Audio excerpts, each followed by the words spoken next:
আজ মকর সংক্রান্তি। এটি হিন্দুদের ১৩ পার্বণের মধ্যে একটি পবিত্র পার্বণ। ঠিক এই দিনেই এক অসহায় হিন্দু পরিবারের পাশে দাঁড়ালেন জালাল খিদমাত আল ইনসান ফাউন্ডেশনের চেয়ারম্যান আলী আশরাফ মিয়া ওরফে জালাল মিয়া। উদয়পুর বন্দোয়ার এলাকার জনৈক জয়দেব দাস গত সোমবার দিন ব্রেইন স্ট্রোক আক্রান্ত হয়ে মারা যান। পেশায় রিকশা চালক জয়দেব দাস ছিলেন পরিবারের একমাত্র উপার্জনক্ষম ব্যক্তি। তার মৃত্যুতে পরিবারটি সহায় ও সম্বলহীন হয়ে পড়ে। বৃদ্ধা মা, স্ত্রী ও ১০ বছরের এক শিশু সন্তান আজ এক প্রকার দিশাহীন পরিবারের কর্তাকে হারিয়ে কিভাবে সংসার প্রতিপালন করবে এটা নিয়ে এক প্রকার দুশ্চিন্তায় পড়ে গেছেন জয়দেব দাসের স্ত্রী। আগামী মঙ্গলবার দিন মৃত জয়দেব দাসের শ্রাদ্ধানুষ্ঠান। শ্রাদ্ধ করার মতো পরিবারের সামর্থ্য নেই। এই খবর পান জালাল মিয়া।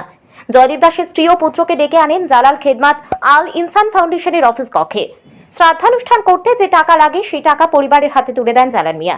শুধু এখানেই শেষ নয়, আগামী দিনেও এই পরিবারের পাশে থেকে সাহায্যের হাত বাড়িয়ে দেওয়ার আশ্বাস দেন। জাতপাতির ঊর্ধ্বে দাঁড়িয়ে ওই অসহায় পরিবারের পাশে দাঁড়াতে পেরে জালাল মিয়া তৃপ্তি বোধ করেন।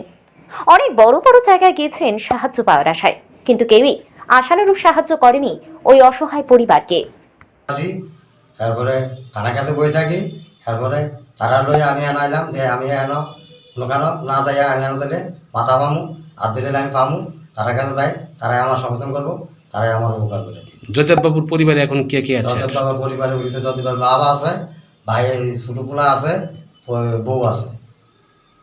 উনি কি একমাত্র রোজগার করতেন পরিবারে? রোজগার করতেন, ওনার উপরেই সংসারটা চলতো। অসুবিধা নাই তো? না, কোনো অসুবিধা নেই। নেন, চাঁদের কাজে লাগে, ঠিক আছে? এটাই আমরা কত সিরিয়াস তারা লেগে মনে থাকুন।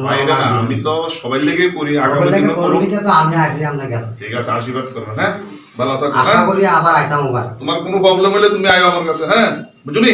এমন দেশ গত 4 দিন আগে এই ছেলেটা আর ভদ্রলোক আমার কাছে আইসে, সেটা কইতেছে দেখেন আমরা ছেলেটার বাবা মারা গেছে ব্রেন স্ট্রোক কইরা, বাড়ি হয়েছে ফুলকুমারী বন্ধু দুর্গাবাড়ি।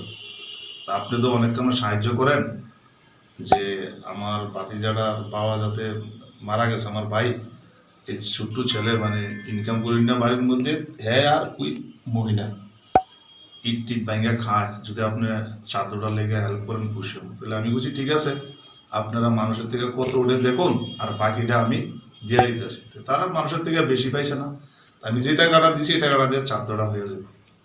আবার জিজ্ঞাসা করছি যে আমি মুসলমান, আপনারা নিবেননি? পয়সা আমাদের কোনো আপত্তি নেই, আপনাদের সবাই লেগে কাজ করেন। উত্তম সিনহার রিপোর্ট, ত্রিপুরা পাইওনিয়ার।